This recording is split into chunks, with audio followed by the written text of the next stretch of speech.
Hi, everyone, and welcome to the final episode of the Beabosscoaching Podcast, Season 3. In this episode, I have the pleasure of interviewing Naomi Fierro Peña. Naomi is the inspiring founder and creator of That Art Party, a business that incorporates art and play for BIPOC adults. Naomi is not just an artist, she is a soulful creator, engaging facilitator, and community curator. After a decade of teaching in the Bay Area, she launched That Art Party, focusing on healing and liberation for communities of color. During the summer of 2024, Naomi was the winner of Search Institute's pitch competition, securing $20,000 for her business. Come and listen to Naomi's journey to get inspired and give yourself a reminder of all that's possible. As we wrap up this season, I want to express my deepest gratitude to everyone who listened, left a review, gave a rating, and to all of our incredible guests. Your support means the world to me. If you want to join us for the next season, visit Beabosscoaching.com and fill out the request form selecting podcast guest. Since this is the final episode of Season 3, I'd like to wish you a joyful holiday season and a prosperous new year in 2025. Here are a couple questions for you to consider as you begin to wrap up 2024. What does your support system look like for 2025? How do you plan to make 2025 your most successful year yet? I'm excited to be a part of your support system. If you're interested in working together, I encourage you to head over to Beabosscoaching.com, send me a form so we can explore what that could look like and that next level of your business. Once again, thank you for all of your support this season. Keep an eye out for Season 4 in 2025, and remember that you got this. From your business and entrepreneur coach, Bia. Thank you so much, Naomi, for coming on to the Beabosscoaching Podcast. I am really excited. I've actually been wanting to have you on the podcast for a long time, and the perfect opportunity presented itself. It was like the universe was like, here it is. There's your opportunity. And I was like, I jumped on it. I was like, okay, let me reach out to her. So I'm so excited that you're here. Thank you for coming on. Of course. Thank you for having me. I'm excited to chat with you. Me too. Well, can we start with introducing yourself, telling us your name and the name of your business and where you're located? Yeah. Hi, everyone. My name is Fierro Peña. I use she, her, and ella pronouns. I'm founder and CEO of That Art Party, arts and play for BIPOC adults, and I'm located in sunny Oakland, California.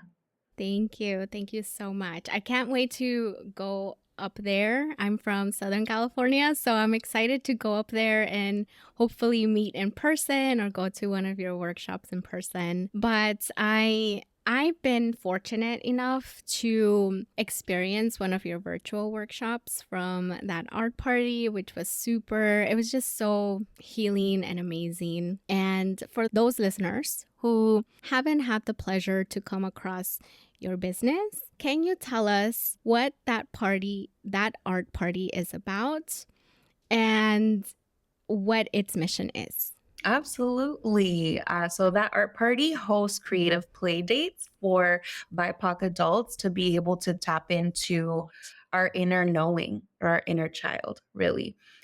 We're really on a mission to ritualize art and play as self-care because we know that when we do that, we, one, disrupt grind culture. 2, we tap into that inner knowing. And 3, we get to harness our innate creative power. And I just so firmly believe that when BIPOC folks really harness that, we can create our most liberated realities. So humbly, that's what we do.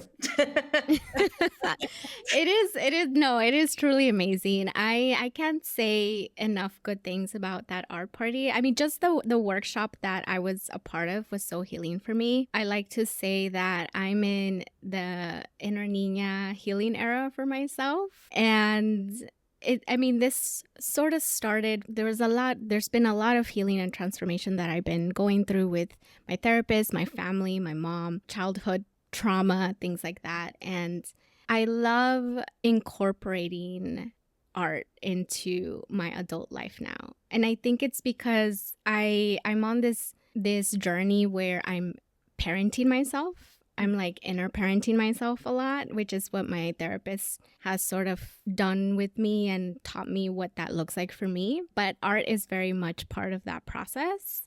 And so I'm really happy that organizations like yours and businesses like yours exist, because it's nothing I've ever seen before. And it really has, at least for me, it just, even in the small way that I've been in contact with you, has really been so powerful.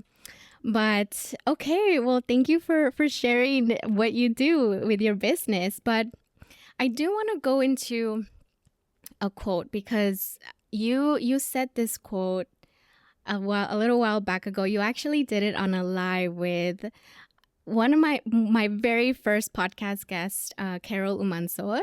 You were on the Born to Be Seen live with her, and you shared this quote that I'm gonna give. I would like for you to share that experience and what that illuminated, or what feelings what that brought for you, because I remember hearing it and I was like, I heard it from you, right? in that live, and I was taken aback. And so you shared this as well.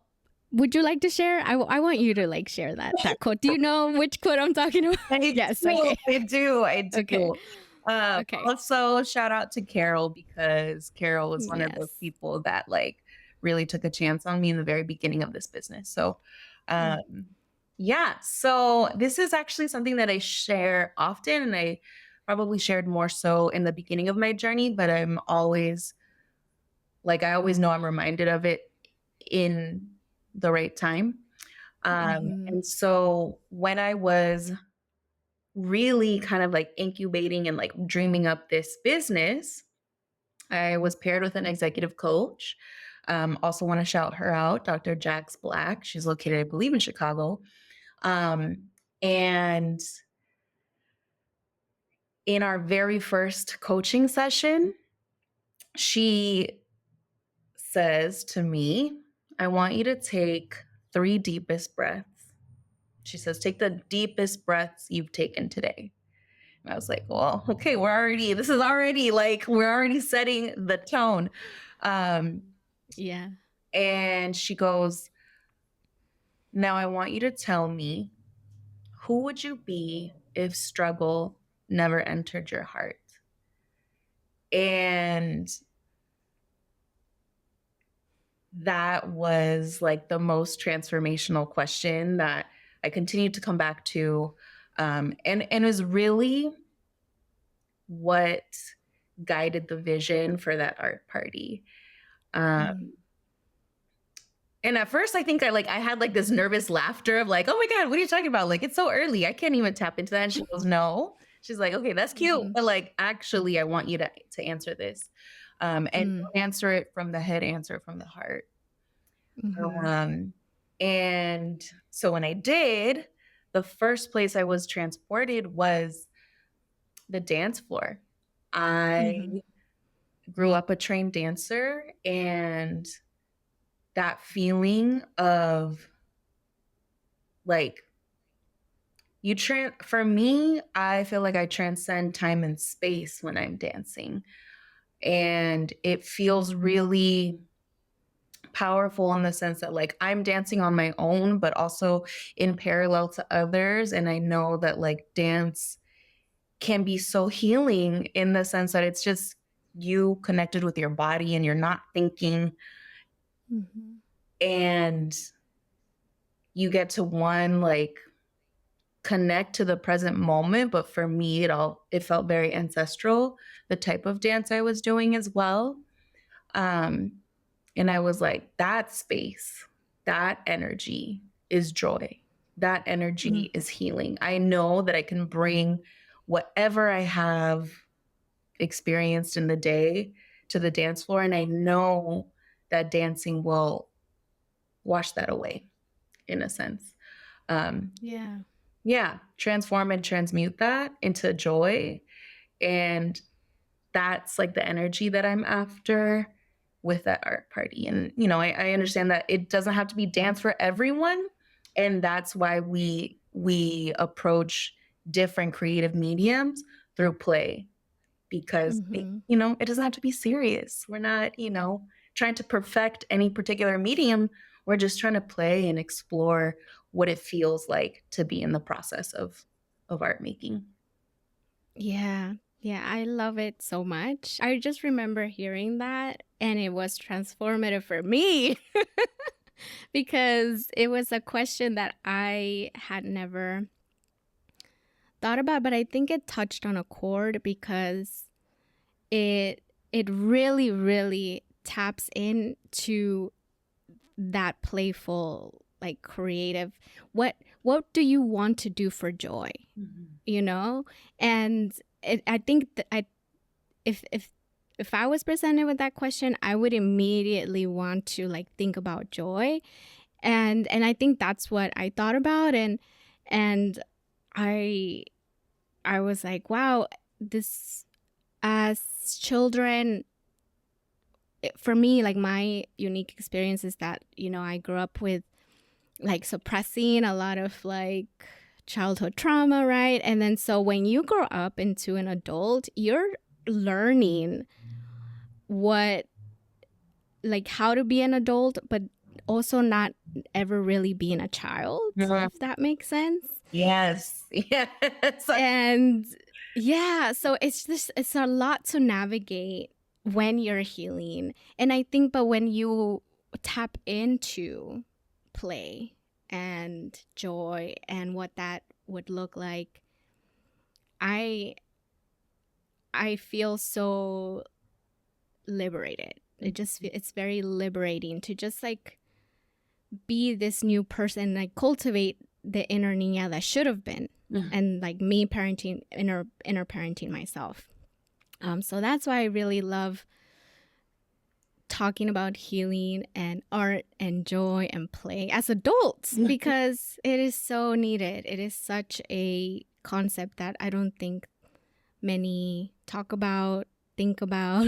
So I'm really happy that your business and the mission of your business is that strictly is to bring in joy to adults in such a healing way. So can you tell me, so how do you bring play into your business? Because I feel like the feeling behind your business is very playful, right? It's art, creativity, play. But when you think about the operations, for example, of your business, like finance, whatever, I'm wondering, how do you continue to incorporate play into your own journey as a business owner? Yeah, that's a great question. And I think it's a question that I come back to like on a daily basis. Um, Mm. I have been saying this a lot recently that running the business takes away from the joy of being in the business. Um, and, I think there are things that I do or I like strategically plan, right? Like I'm taking time off in the next month to just like create for the sake of creating and like not Yeah. document it and not share it online. You know what I mean? Like, and just spend Yeah. hours doing that. Um, but yeah, when I think about the operations, and I mean, little things come to mind, like I put on Tiny Desk concerts in the background and you know what I mean? Yeah. And I'm Yeah. filling out, like, I'm reviewing my QuickBooks statements. I'm like, like in Yeah. that way. Or like, for example, I just shared this other day online that like most of my Zoom calls or meetings that happen virtually, like I have a plushie like in my lap, Yeah. if you Oh, I love that. Yeah. I love it. and so like little things that I think for me, my inner critic, which was really actual critics growing up, will say like, oh my Mhm. God, that's so childish. Or why Mm. would you need that? Just grow up, Naomi. And do your books like everybody else. And then I remember that actually I started this business so that I wouldn't have to do things like everybody else. Uh, Yeah. yeah. So I would say that. And then the other piece too is like calling in community. So outside of just like making the daily operations enjoyable for me through like color and texture and really sensory experiences, like when I'm struggling with something like my books, like I'll call in other small business owners who often look like me, um, or other small business owners of color, and like we'll go to a cafe and work it out together, you know? Um, Hmm. and that's play, that's joy, that helps, kind of work through whatever it is I'm working through in the moment. Um, Yeah. Silence any doubts. Mm. I'm so curious because sometimes I feel like in my experience as a business owner, I get too in my head Mm. about, will people enjoy this workshop or this webinar, or is this product, or like, I don't know, this new course going to really help anyone? I'm wondering how do you have those thoughts? And if so, how do you bring yourself back to the core and the mission of everything that you're doing? Yeah. Yeah, definitely have those thoughts. I think I will talk up a big game, and that's a part of my like strategy, right? Like I Yeah. hype myself up. It's the whole like Issa Rae in the mirror, like you got this, Mm. do this. You're about to go, you know Yeah. what I mean?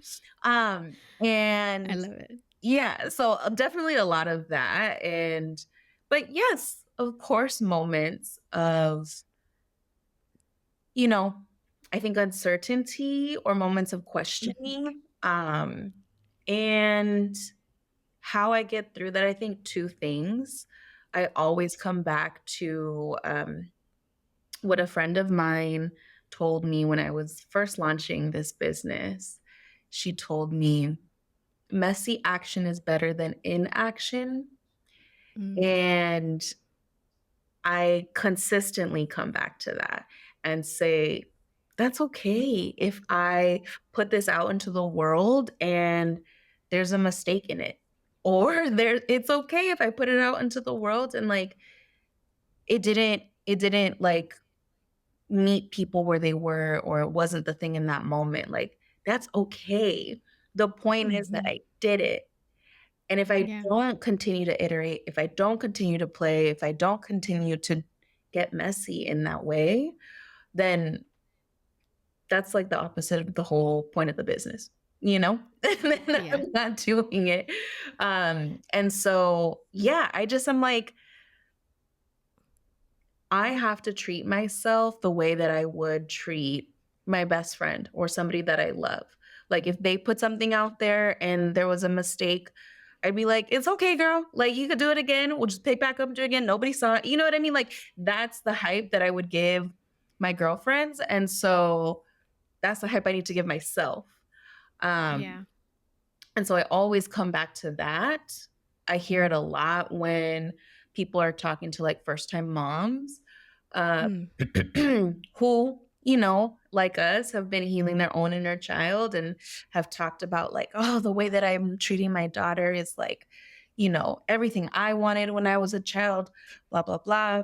And then the question becomes, why don't you treat yourself the way that you're treating you know, your loved one? And so Yeah. I come back to that. And then I come back to simple things like my wife is a really great hype person. My dad is a great hype person. My dad will sit there and be like, don't worry, mija, eres chingona. And I knew that you were gonna do it. You know what I mean? Yeah. Like he is that hype person in real life. My wife the same way. And Yeah. so like knowing who to go to when you feel yourself faltering or just like a little bit uneasy. Mhm. The most important thing is like actually listening to that intuition and being like, oh, this is coming up for me. Acknowledge Mhm. it and then figure out what are the tools and resources around you to help that. Yeah. I love it. I think one of the ways that I've been able to name that hype woman for myself is like like I said earlier, my gentle inner parent. Mm. Like I'm gently inner parenting the little niña who, if she didn't have that struggle, right, would be out there doing desmadre and being okay with it, right? And so Mhm. like that, I think finding something to name your those uncertainties, those self-doubts always helps. um and to find that community around you that's doing that work, or that's like not ashamed of talking about what it feels to heal or to feel liberated in your body as an adult. So I love that so much. And I sometimes we forget, right? Sometimes we forget to do that. We're like, oh, I forget often. Just I have all these self doubts, and then I retreat. But we need that constant reminder to like, Mhm. hey, we're out here. We can play. We can experiment, and it's okay. Mhm. So Mhm. Absolutely.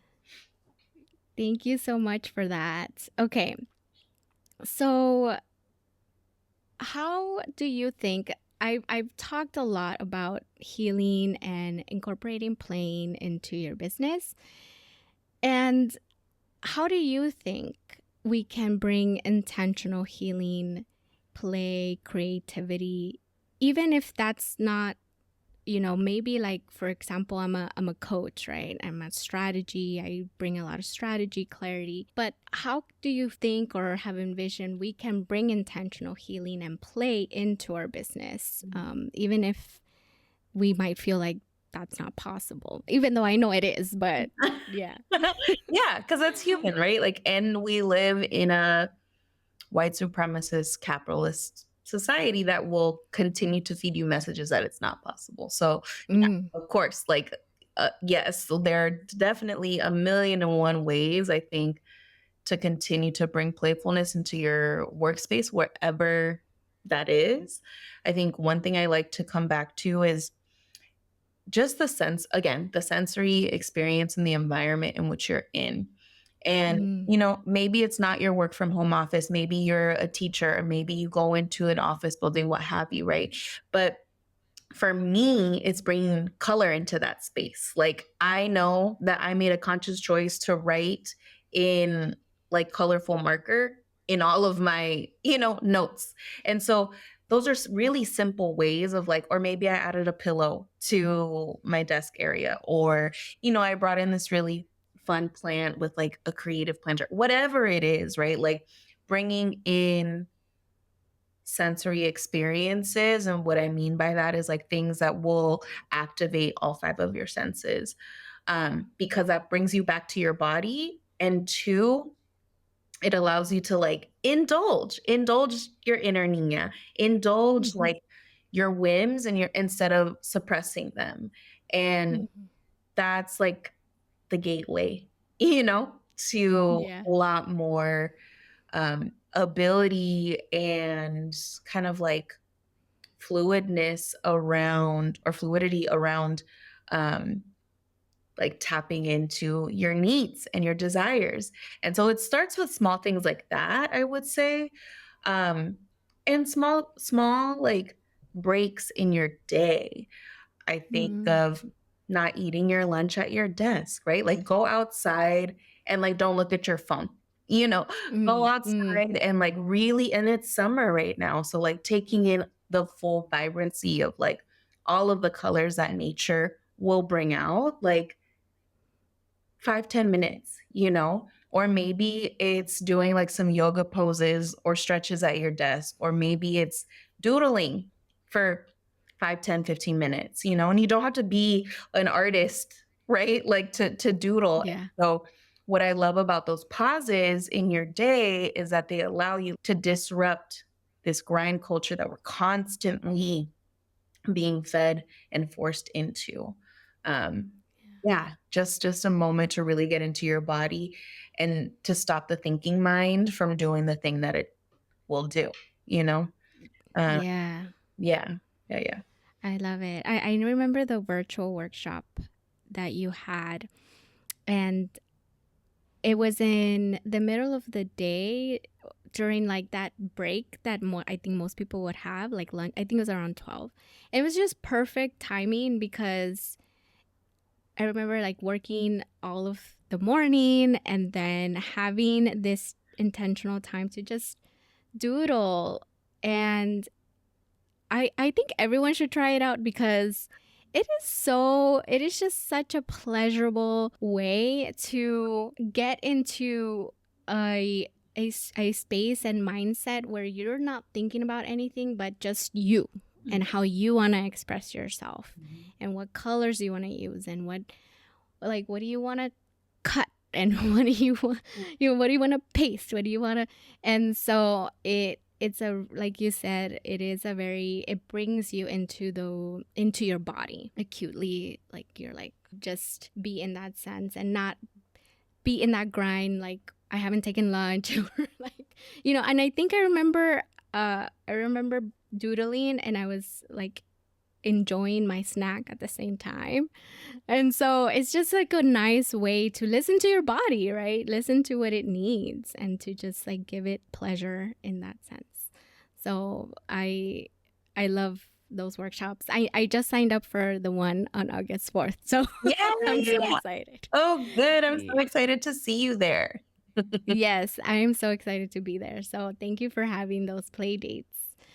Okay, so I do want to go into the growth of that art party because it has really grown and there's some new milestones that you've reached.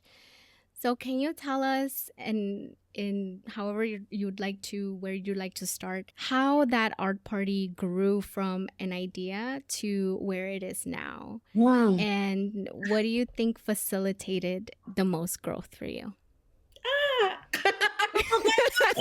No, just kidding. No, Yeah. I do know, but I'm like, wow, wow, what a Yeah. reflective and like beautiful question, I think. Um, yeah.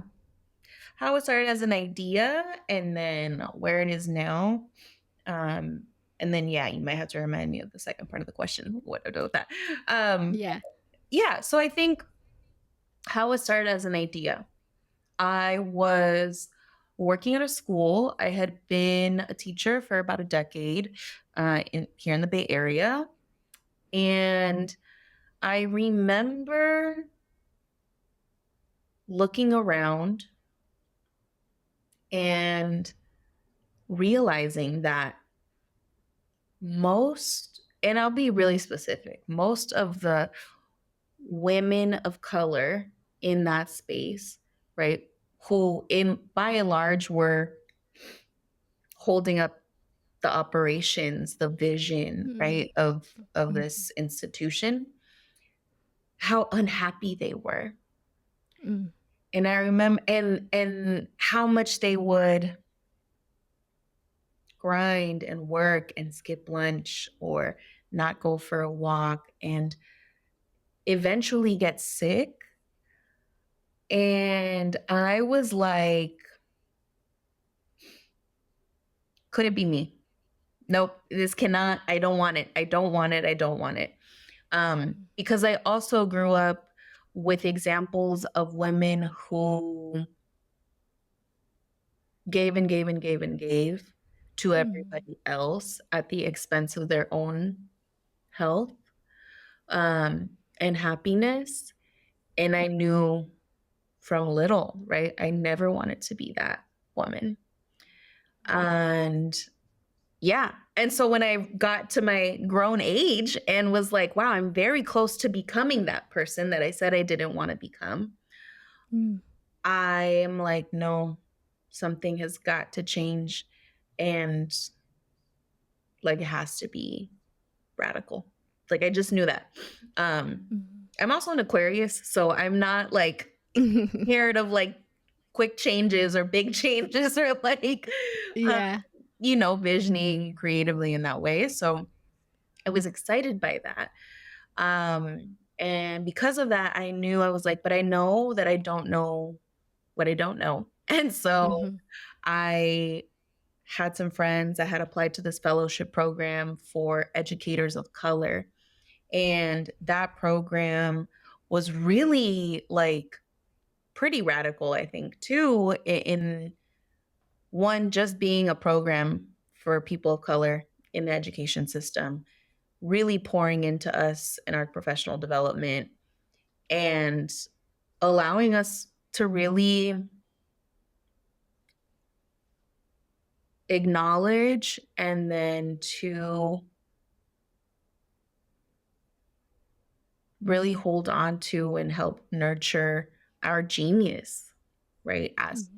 color. That's Surge Institute, just a little shout out to them. Um, and so I applied to that program. I got into that program. I graduated from their program in 2022. And it was my goal. I was like, I know I got to leave this school. So, I got to figure out Yeah. what's next and how that's going to be. And so, like I said, I had partnered with that um, executive coach. Then I took about 6 months off very intentionally because I was like, I can't say that what we need is like creative rest and creative play if I'm not doing that and if I don't Mm-hmm. actively experience that habit. And so I took those 6 months off and then I launched in 2023. And yeah, I remember when I had 39 followers and I was like, oh my gosh, this is so embarrassing. I don't know what I'm doing. And, just recently got to 2000. And that for me feels really big. Um, Yeah. and because they somehow matter in me being able to like share what I do with people without having like a physical location. Right. So I think there's that. We, we recently won a pitch competition and Mm-hmm. received a really big investment in the business. And like that has been also kind of transformational in this journey. And really like validating in the sense that like, yeah, there are definitely, I remember days where like I had like less than $5 in this bank account. Okay. And I was Mm-hmm. like, I don't know if I should be doing this. I need to go back to like, working at a school and blah, blah, blah, blah, blah. Um, but Yeah. also just like coming back to the knowing and the like core belief that like our people need this Mm-hmm. and need this space because I get that so many times. They're like, wow, I have never heard of anything like this. I Mm-hmm. maybe didn't know what it was, but then when I came, I knew that I needed it. And I'm so happy that you're here. Um, and so, yeah, I mean, yeah, that's kind of like a long-winded way of like kind of sharing a little bit of the journey. But what has been most impactful in the journey? Was that the second part? Well, what do you think facilitated the most growth? Because you shared, that you said 30 something followers. Yeah. And now you have over 2000, which is amazing, right? And so that growth, that's just one indicator of the growth that you've had, right? You just won the pitch competition, which is also a huge indicator of all the growth that you're experiencing. Yeah. And I'm wondering, and I really do want to go into that experience of your pitch competition. And but what do you think facilitated the most growth in that time frame? Like, Yeah. what do you think? Yeah. Hmm. What has facilitated the most growth?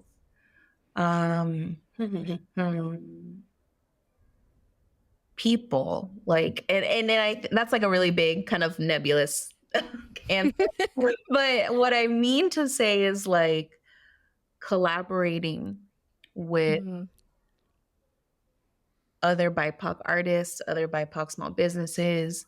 Um, I think there's two kind of pivotal moments. Again, I have to shout out um, all the folks that have helped along this journey.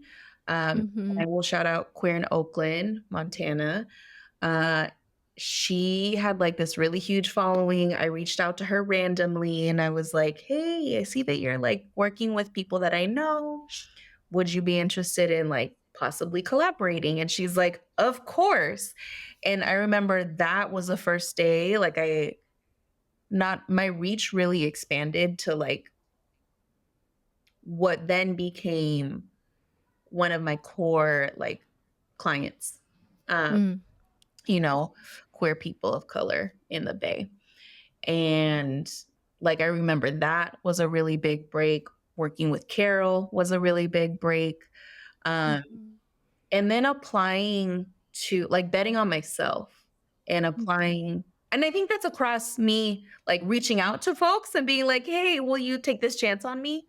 Yeah. And then also putting myself out there to like apply to programs because I also knew that like I didn't know business in today's day and age. I didn't know business in the sense of like I'm running it on my own. I mean, I grew up in my grandmother's alteration shop where, I Yeah. ran her cash register and like, Mhm. like translated Yeah. for her clients. And in that sense, I knew business, but like, what did business mean today? And Yeah. so I had applied to these programs. Yeah, that then really accelerated my business acumen, which was really important. But I think, yeah, so like connecting and collaborating with people has been really important. And on the flip of that, being discerning about who I collaborate with. Mm. Not everybody that wants to work with you is for you. Like, Mhm. not, and so having to really be intentional about like where I pop up, which businesses I patronize, who I invite into the space, um, because all of that is really intentional. And so, Mhm. yeah, I think being really aware of like who I'm collaborating with, and then also knowing that like if I am not betting on myself, how can I expect other people to do that? Right. Yeah. Yeah. So true. I'm glad that your collaborations with different organizations and other folks who had similar audiences really expanded the audience for you. So I'm glad that that was a way because I remember you coming into different groups and just seeing you also in different like Cafecito con Jefas and with Carol. And so it really, there's all these different connections and that you were making. So I'm really glad that it grew to that point. So I really want to go into the pitch. Congratulations on your recent pitch win. I know that when you win any sort of investment, right? It's so rare, especially for women of color, especially for businesses of color. Mhm. And it is something like less than 2% receive investments Mhm. for businesses of color with all the money that is available. So can you tell me about your recent pitch win? How did that start? Where did that journey start? And yeah, we'll start there and then go into what do you recommend if people would like to go that route in the investment route? Absolutely. Yeah, yeah, absolutely. So how did it start again? So going back to Surge, the fellowship program I was a part of. So a lot of their alumni will then go on to become, right, like they get promoted in their current position, or a lot of us go into entrepreneurship. And so they had a follow-up kind of program. It's a 6-month program that you have to apply for again. Uh, Mm-hmm. for entrepreneurs and founders, right, of color. Yeah. And you had to have been, right, an alum of the first program. So it's pretty competitive. And I honestly was like, I don't know if it's for me. I don't know if I can do it. Um, until, I got a little virtual like tap on the shoulder, like, hey, you should apply to this, Naomi. Wink. Yeah. I was like, oh my gosh, you're right. You're right. You're right. Okay, let me just do it. Um, Yeah. and so I applied, I got in, and I have been in that program from January 2024 to till it ended in June of 2024. And yeah, we would meet once a month up until that time in preparation for this pitch competition. I will say that like I said, I'm also in there's people that are like serial fellowshippers. Like that's kind of me, Yeah. Yeah. I will apply to all the things and be in all the things. Yeah. Right. With discernment, of course. But yeah, Yeah. I'm always like, I know I learn best with other people. So I was also part of this other program called Optima Business Cooperative, and they are national as well.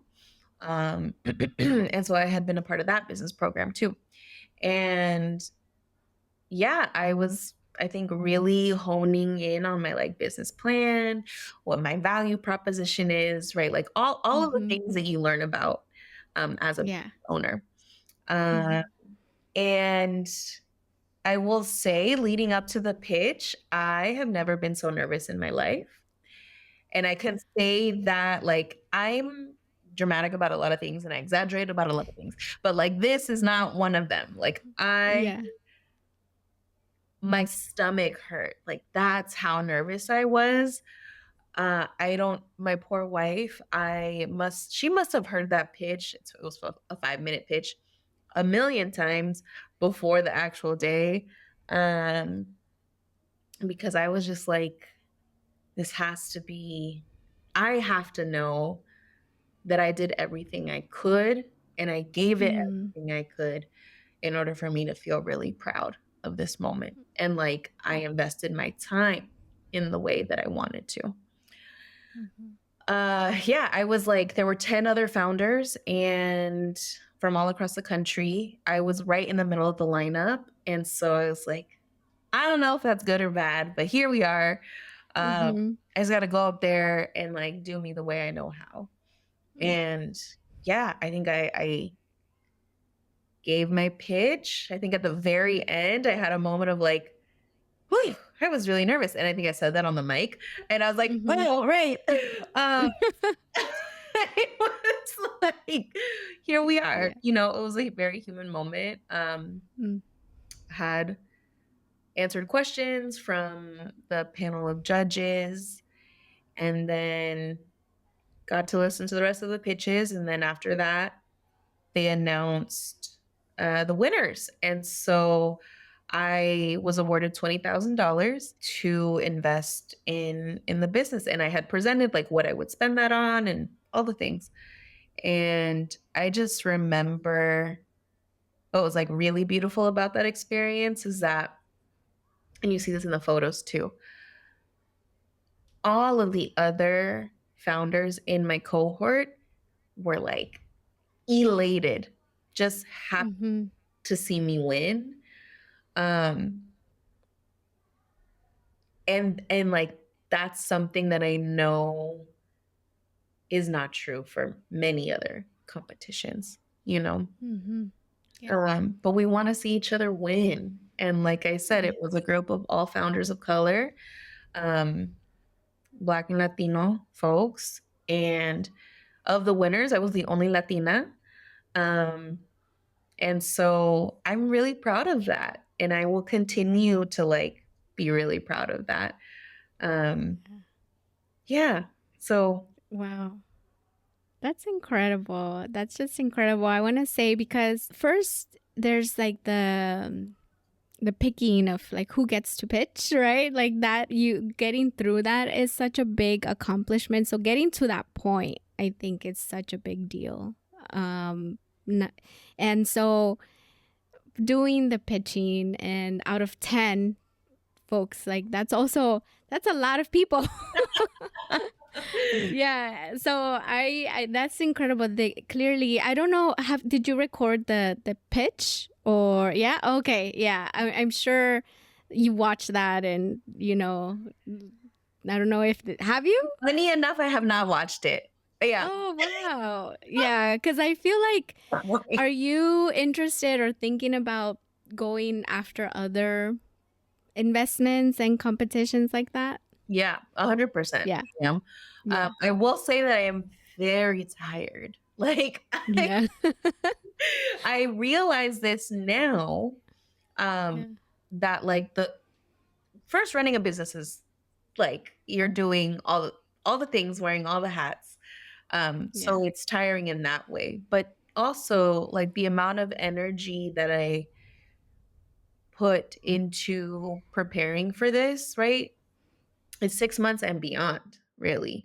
And that was exhausting. And also life was not easy in that time. Like I had very particular personal challenges as well in that time frame. So my body is also like you need to rest. And so yeah, I haven't watched the video yet. Yeah, yeah. I'm sure, like, take your time watching it, because I'm sure that it gives you a lot of valuable information about, what you shared, the information you shared, and I think also it goes into not just what your business provides, but then also how you deliver the information. I think that can really play a role as well. Um, because it is very nerve wracking to go up there and want to win so bad, right? And then all the time and preparation that went into it. So I'm sure that it was a lot.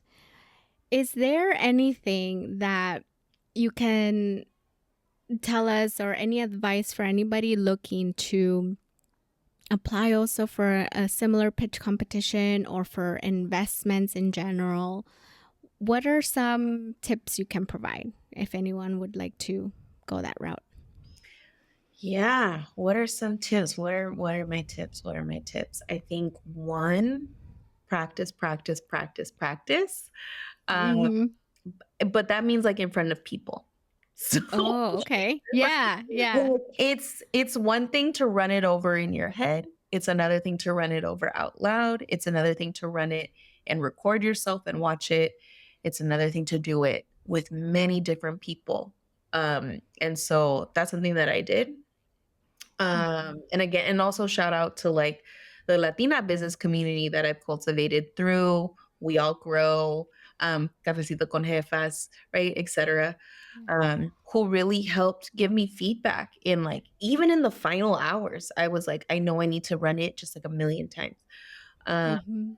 so practice and then practice in front of people, you know? Yeah. Mhm. Um, ¿Qué más? I will say you have to know your business inside and out. And Mhm. I mean, you're running your business, so I think you do. But Yeah. I think like you have to know it and believe that you know everything there is to know about your business. Um, and I was definitely nervous. I was like, oh my gosh, what if these like big wig investors ask me some wild question about my numbers and I don't know them? And but I was like, no, Naomi, you run this business every single day. You have to know that you know what you're talking about. And Yeah. so yeah, just getting really familiar with like all of the parts of your business. And if you don't feel familiar, then like get familiar with them, you know? Mm. Yeah. So I'd say that. And I feel like lastly, I think go into it knowing that you're not just pitching to the judges. You're Mm. pitching to everyone in the room. Um, Mhm. and yeah, like my pitch is out there in the world and like other people get to see it and watch it. And you just never know where that's going to land and who it's going to impact in a positive way. So just knowing, yeah, that you're not just pitching to whoever is judging you, you know, officially in that moment, but also, yeah, every other person in the room can take something away or be interested or ask or become intrigued Mm-hmm. about working with you. Mm-hmm. So I also think that's important. Oh, well, okay. Yeah. Last thing. I was only gonna give three, but now I have one. Okay. And the last, Yeah. be yourself. Like you have to be yourself. And I realized I would like I was trying to become this version of like a business person that I thought I needed to be. Mm-hmm. And Yeah. then I was like, no, wear the orange suit. Wear your hair with all the colors that are in it and your hoops. And if you want to throw in Spanglish, you can do that. You can tell the story Yeah. because that's also what people really like to get to know. I love that. I love that so much. Yeah, because I think pitching, there's this aura that you have to like wear the business suit and, be professional. And you're like, yeah, and I can bring my colorful self the way that I like to express myself. And like, I love that you use Spanglish in Yeah. your, so do you use Spanglish in your Yeah. pitch? Oh, that is so cool. I love it. Yeah. That's amazing. Yeah. And like most people wouldn't, right? Because it's like, no, it has to be like you have to know everything, one one language. But that's amazing. Well, I wouldn't think about the rest of the room too, right? Because I think most people think the judges or whoever is making the call is the people who are matter the most, but really it's the room. And I think that is what essentially brings the judges in, or like, and so thinking about who's not just who's in the room, but like, then who is this for? Who's your community? Right. So that's incredible. So thank you for those tips.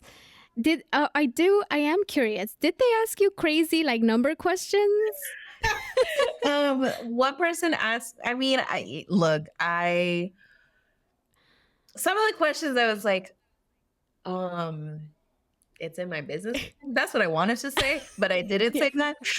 Yeah. So we're like, so what is your, what exactly is your business model? And I was like, I already said it, but I guess it wasn't clear. Yeah. And so I had to break down things I had already shared, right? Like Yeah. about the very like kind of brass tacks of what I charge, Yeah. I've been asked like what my profit and loss statement is like, things like that. Mm-hmm. I got asked about my client retention rate. Mm. But whatever you put on your slides, people will ask you about. So that's it, you Mm. know? Yeah. That's good to know. Have you ever seen Shark Tank? Yeah. Was it anything like that at all? Kind of. I don't know, because I like to see those competitions just to see what questions they ask. But Yeah. So yes and no. okay. I will say that like other founders got, I think, more kind of cutthroat questions. Like Oh, I personally did not, and I'm yeah, like, "Whew, yay!" So yeah, that didn't happen. Um, yeah, but I also think it's like in what I prepared and why I didn't get those specific questions. Um, yeah. so I think a little bit, yes, and I think the other piece too is that often like in I was working with specific like angel investors. So I won't have to pay this back. I Mm-hmm. wasn't trading for like a specific like um, equity in my business, Mm-hmm. is what Shark Tank Yeah, looks yeah. for, They trade right? for equity. Exactly. And so I didn't have that particular challenge in this competition. And I think again, back to like discernment, like would I apply to that type of competition? I don't know. Mm-hmm. So Right. yeah. Yeah. I think it's great to see the different types of investments and different types of pitches that you can make, because, yeah, would you want to trade 15-20% of your business to receive, I don't know, 50, 75K, depending on what you need and what may be transformational for your business. But yes, and I think that goes back to what you said about knowing your business, like the numbers and operating and what do you need? You know what your business needs. So that's good to know. Well, I want to thank you, Naomi, for sharing everything about that art party, about your experience with the growth of your business and the pitch competition. I'm so happy that you received this recent investment, and I'm excited to see the growth that will come from this. Thank you. Yeah. Thank you. I'm definitely very excited to see that myself. And I'm just like really honored and humbled to have spent this experience with you and to be a guest on your podcast. So thank you. Thank you. Before we wrap up, where can people find you? How can people work with you? And what's the best way to get in touch with you? Absolutely. So on socials at That Art Party, website is the same, www.thatartparty.com.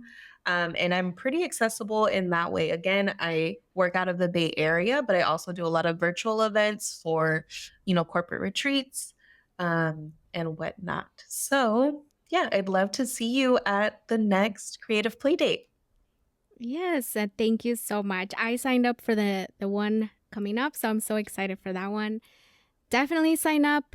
And there's a lot of I'm looking forward to a lot of the virtual ones because I wish I was in the Bay, but if you ever come down to the LA, Southern California area, would love to do something here as well. Yeah, I was like, I'm trying to speak that into existence. I got a lot of folks in SoCal that are like, come through. So I actually might be down there in the next month. So I'll hit you up.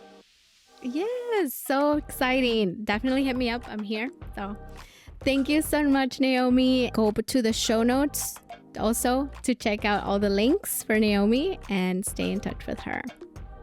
Thank you so much for tuning in to this episode of the Be a Boss Coaching Podcast. To connect with me and the other featured guests of this podcast, remember to come over to the show notes and visit us at beabosscoaching.com. Remember that you don't have to do this alone. If you have any self-doubt or uncertainties, there's so many places and communities and resources out there for you to tap into.